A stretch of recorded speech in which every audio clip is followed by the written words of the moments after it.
이거 내일이라도 해결할 수 있다. 음. 이준석 의원이 대주주 아니냐. 이준석이 마음을 바꿔서 권하 대표한테 그냥 대화합시다.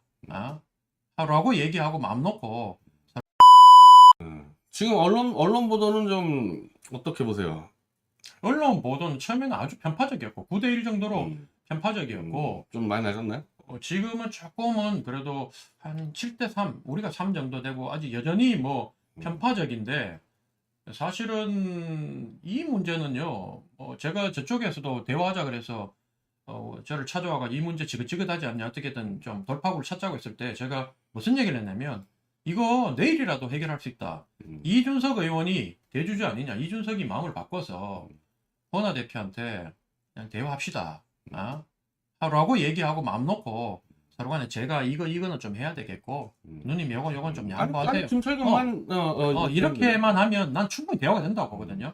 그러면 그러고 난 뒤에 우리가 국민 앞에서 뒤에 현수막 하나 걸고 저희가 죽을 죄를 졌습니다. 이제 똑바로 하겠습니다. 이러고 큰절 이준석부터 시작해서 다 써서 큰절 한번 하고 다시 뛰면 되거든요. 그걸 안 하고 끝까지 목리를 부리면 내가 야 저기 그쪽 최고위원들한테도 네가 좀 그렇게 좀 건의를 해라 그러니까 하는 말이 시잖아요. 준석이 내 말 안 듣는 거. 안 듣는 거야 전부 다. 근데 내가 볼 때는 되게 위험해 보이거든.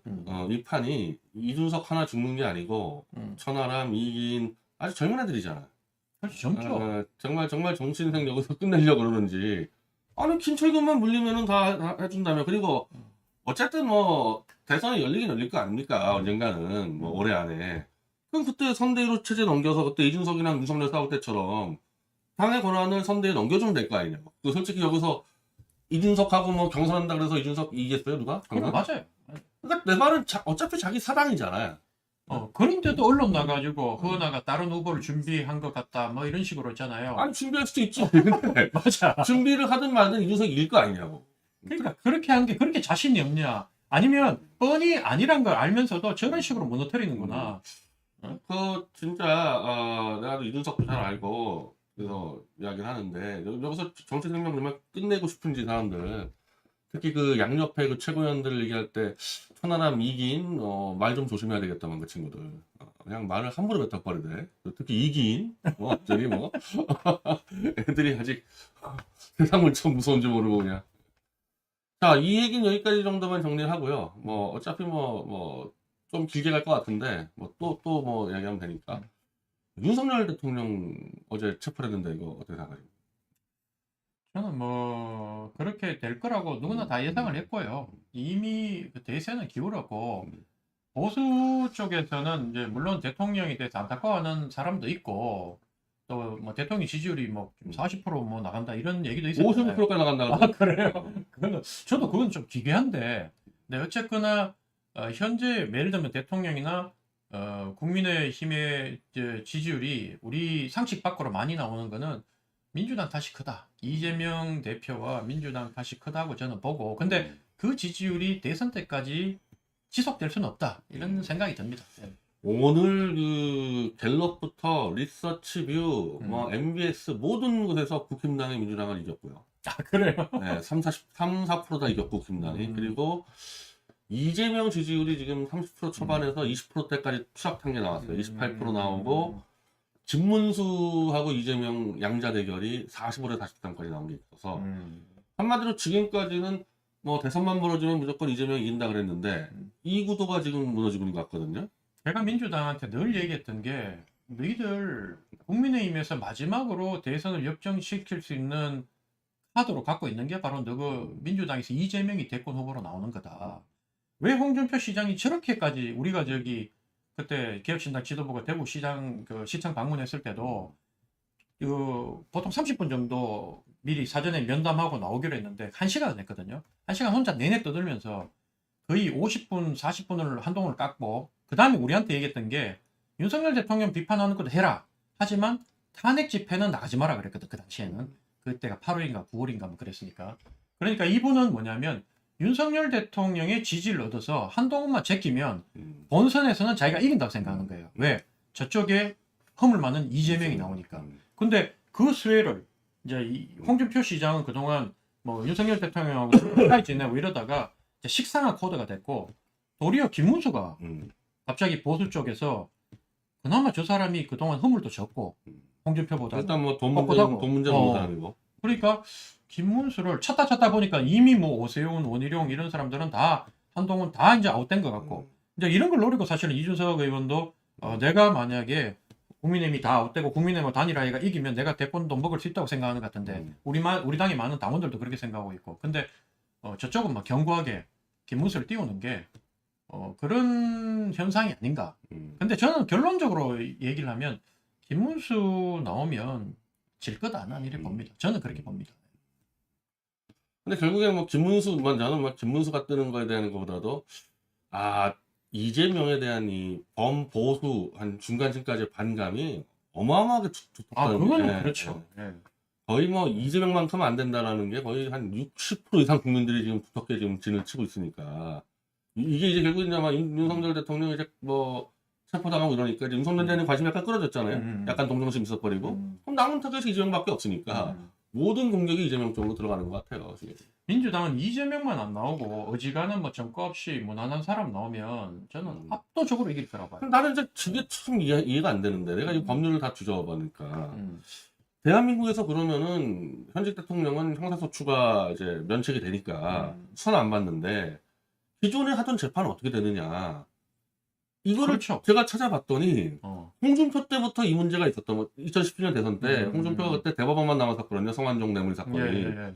근데 그때 당시에 진보 좌파 쪽 학자들 전체가 다 홍준표를 겨냥해서 재판 받아야 된다고 나왔어요. 그 사람 이름 다 있어요. 근데 지금 이 사람들이 아무 말도 얘기를 안 해. 아무 말도 안 해. 그리고 이제 작년 이제 국정감사에서 헌법재판소 사무총장이 이거는 수사와 기소만 면책이지 재판은 그냥 받아야 되는 거 알고 있다 그래서 헌법재판소 사무총장의 해석이 있는데 난 내가 여러 가지로 봤을 때 이재명 대표는 설사 조기 대선에서 당선되더라도 지금 재판 5개입니다. 2개는 1심 끝났어요. 이거 재판 그대로 받아야 되는데 그럼 이 상태로 어떻게 대통령직을 운영할 건지 근데 이 내용이 전혀 없어요. 이걸 아무도 논의 안 하고 그냥 대통령 되면 없어지는 거지 그러는데 또 그렇게 될 수 있는 여지가 없거든요. 내가 저는 늘 그러지만 역사상 지금 제가 살아온 지금 55년 살면서 경험해 본 민주화 이후에는 최악의 비호감 인물 둘이가 지금 경쟁을 했거든요. 그래서 저는 늘 주장했던 게 윤석열, 이재명이 동시에 사라져야 그때부터 정치 복원, 회복이 시작된다. 저는 그렇게 얘기했고 윤석열이든 이재명이든 지난 대선 때 그 싸울 때 내가 초박빙이 될 거라고 얘기하면서 누가 되든지 간에 이기는 쪽이 진 쪽을 얼마나 잘 아우르느냐에 따라서 국정의 성공 실패가 결정될 거다. 특히나 만약에 윤석열이 이긴다면 더더욱더 모든 대통령직 빼놓고 모든 권력은 민주당이 내준다는 각오로 국정에 임해야 된다. 첫 인형은. 왜? 이미 국회나 지방의회가 전부 다 장악이 돼 있었기 때문에 이쪽에 내줘야지. 내주지 않으면 식물 대통령 될 거고 그 당시에 국민들도 너무 첨예하게 갈렸기 때문에 보통 새 대통령 오면 우리가 반대쪽을 찍어도 한 80%, 70% 정도 이상의 국민들이 새 정부에 대해서 지지를 해주거든요. 근데 윤석열 정부는 딱 되자마자 겨우 50% 겨우 넘겼다고. 근데 이 똑같은 상황이 이재명 대통령이 돼도 죽었다 깨나도 이재명을 찍지 않은 그 50%에 가까운 국민들이 결집해 있기 때문에 뭘 하더라도 이재명은 계속 타켓이 될 것이고 국민 통합이 안 되기 때문에 나라 전체가 불운에 빠질 거다. 결국 이재명도 임기를 마치기 힘들 거다. 저는 그렇게 봐요. 아니 당장 제가 대통령 되면은 자기 재판 그거 그냥 내버려 두겠습니까? 가장 이제 불안하게 생각하는 그거잖아요. 지금도 막 갖다 탄핵하는데 자기 재판 판사 탄핵하고 뭐 이러다가 또 이제 혹시 개헌 부르는 거 아니냐 이런 우려들이 있는 거 아니겠어요? 근데 이재명 쪽에서는 이거를 해소할 생각이 전혀 없어.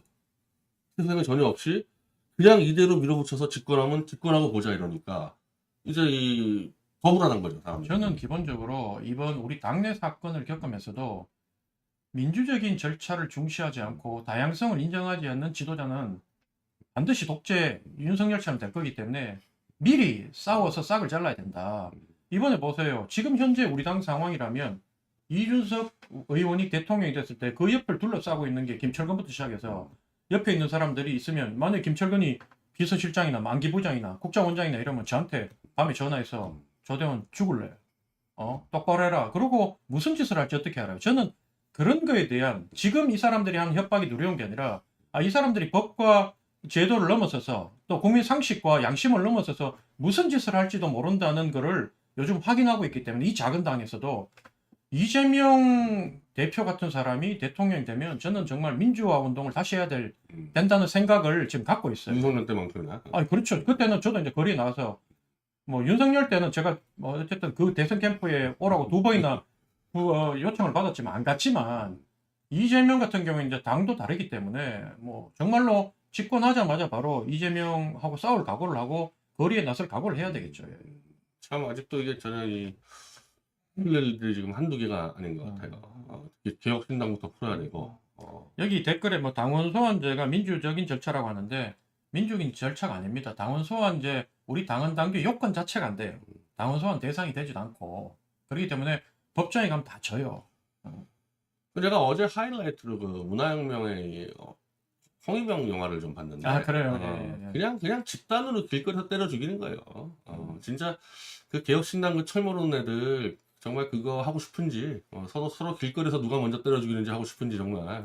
사실은 이번에 이제 보세요. 어제 천하람 의원이 저보고 비공개 회의 때 이제 다 나가고 난 뒤에 카메라 빼고 저보고 이준석 저 천하람도 그랬고 이긴도 그렇고 계속 공격하는 게 당원들하고 좀 싸우지 마세요. 준석이 하지 마세요. 그래서 내가 방송에 나가서 준석이 했나? 내가 어디 이런 공개 발언할 때 내가 준석이 했나? 이준석이라고 하지도 않았다고. 내 페북에 내가 준석이라는데 뭐 상관이냐 하니까 이 친구들이 하는 말이 최고위원 좀 됐으면 페이스북도 이 정치적 메시지를 하는 정치적 도구 중에 하나라는 거예요. 그래서 제가 천하람 의원 보고 딱 얘기한 게 그건 니들이나 하는 짓이고 니들이나 페북에 줄 서가 맨날 좌표 찍고 하는 거고 나는 페이스북을 원래 진짜 한 명부터 시작해가 쭉 이대 왔고 겨우 5천 명 친구 찾는데도 내가 10년 넘게 걸렸고 오랜 내 유학 동문들이나 해외 각지에 퍼지는 사람들하고 이걸로 소통하는 도구였는데 이 사건 전에는 순수하게 소통했는데 니들이 좌표 찍고 그다음부터 들어와가지고 분탕질 치기 시작했잖아. 하루에 악플이 500개씩 달리고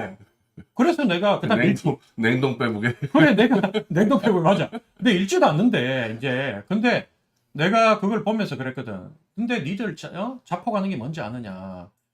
그걸 보고 내 유학 동문들이나 멀리 떨어져 있던 뭐 교회 사람들이나 이런 분들이 이준석 당 당원들은 좀 수준이 이 개딸이나 일베하고 좀 다른 줄 알았는데 거기에 쓰는 그 단어나 표현이나 논리가 야 젊은 애들이 나이든 할배들이 하는 것보다 젊은 애들이 하니까 더 추하고 더 꼴보기 싫고 수준이 떨어지겠죠. 그 당의 수준이 그냥 보인다 하니까 내가 얼마나 부끄러운지 알아요. 그러니까 뭐 이른바 윤석열 바 그리고 이재명 바 이준석 바에서 이준석 바가 제일 수준이 떨어지겠지. 그래요? 네, 왜냐하면 제일 어리니까 제일 수준이 떨어지겠죠. 당연히. 나는 그럼 얘기하지. 우리 당의 선량한 많은 당원들은 그렇지 않다. 여기 뭐 내한테 댓글 다는 사람 따져보면 몇십 명밖에 안 되지 않느냐. 그리고 우리 당원들 게시판에 험한 말 적는 사람도 몇백 명 수준이다. 그거 뭐 그리고 이제 보니까 정치 갤러리나 뭐 에펜코리아나 이런데 한 20명 들어가 작업하면 그 여론을 막 올리고 한다는데 그 신경 안 쓴다. 우리 당원들은 그렇지 않다고 내가 얘기를 했는데 근데 지금 어쨌든 그렇게 돌아가 악플 다는 게 자기들은 이준석 의원을 되게 세우고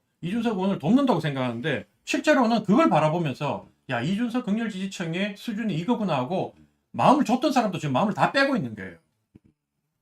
아니, 그러니까 언론 보도가 솔직히 이준석은 다 언론이 만들어낸 거품 아니겠어요? 사실은 그 특히 MBC 뭐 녹화뉴스 그런데 그래요? 예, 근데 한 언론 보도가 좀 바뀌더라고 내가 봐도 이제 이준석이 요 정도 하나 해결 못하고 이렇게 화공되느냐 해가지고 이준석 같은 경우는 언론 보도가 안 밀어주면은 뭐 하루아침에 무너질 수밖에 없는 뭐 그런 수준인데 이제 지지층 수준까지 드러나니까 뭐 솔직히 저는 뭐 이준석에 대해서 뭐 일찌감치 한계를 알고 있었기 때문에 뭐 아무런 실망감도 없지만요. 자, 오늘 뭐 여러 가지로 지금 이 얘기를 나눴었는데 마지막으로 개혁신당 문제를 아마 다 알겠죠 결론은. 예. 빨리 정리할 수 있다. 빨리 할 수 있다. 할 수 있다. 이준석 의원이 김철근만 포기하는 것도 아니지. 사무총장직에서만 빼면 된다는 거 아니에요. 아니 그랬다 지면 이준석 의원이 맡고 있는 이제 연구회 원장 이런 거 그치. 또 김철근 총장한테 주면 되지. 그렇지. 그런 거 하면 된 거죠. 그리고 나중에 뭐 선대위 되면 선대 때 데려오면 될 거 아니에요. 선대 때. 내가 그렇잖아. 본인들이 사무총장 임명하라. 그게 이제 대표가 초창기에 제안한 거기 때문에 지금은 이제 더 격화돼서 과연 그걸 믿을 수 있겠냐 싶은데 이제도 아직도 그 제안이 유효한지는 모르겠어요. 대표가 이제는 서로 불신이 그때보다 훨씬 커졌기 때문에 저쪽에서 사무총장 지명하겠다면 과연 받아줄지 모르겠지만 어쨌든 그것도 사무총장이 힘을 빼는 장치를 하면 되잖아. 제가 그랬거든요. 사무총장이 올 것 못하도록 장치를 하면 된다. 그리고 견제할 수 있는 사람들을 또 붙여서 하면 되니까 우리 같은 당인데 뭐 북한하고도 우리가 대화하자고 하는 판에 왜 같이 대화를 못하냐. 그러니까 대주주라는 대통령이 되고 싶다는 이준석 의원이 빨리 결단을 해라. 제가 그랬죠. 예. 그래서 윤석열하고 똑같은 짓을 하는데 지금 하는 스타일 같은 경우가 그 아무리 황운하 대표를 자기 입장에선 바지라 생각해도 그 내가 볼 땐 거의 인간의 존엄성을 막 짓밟으려는 것 같아 이 자들이 하는 그렇죠. 짓들 하지 보면. 말아야 될 짓을 하고 있잖아 지금. 예, 보면. 아무리 바지여도 어. 최소한의 당대표 존중은 해줘야죠. 그거를 짓밟으면서 뭘 어쩌고저쩌고 하느냐.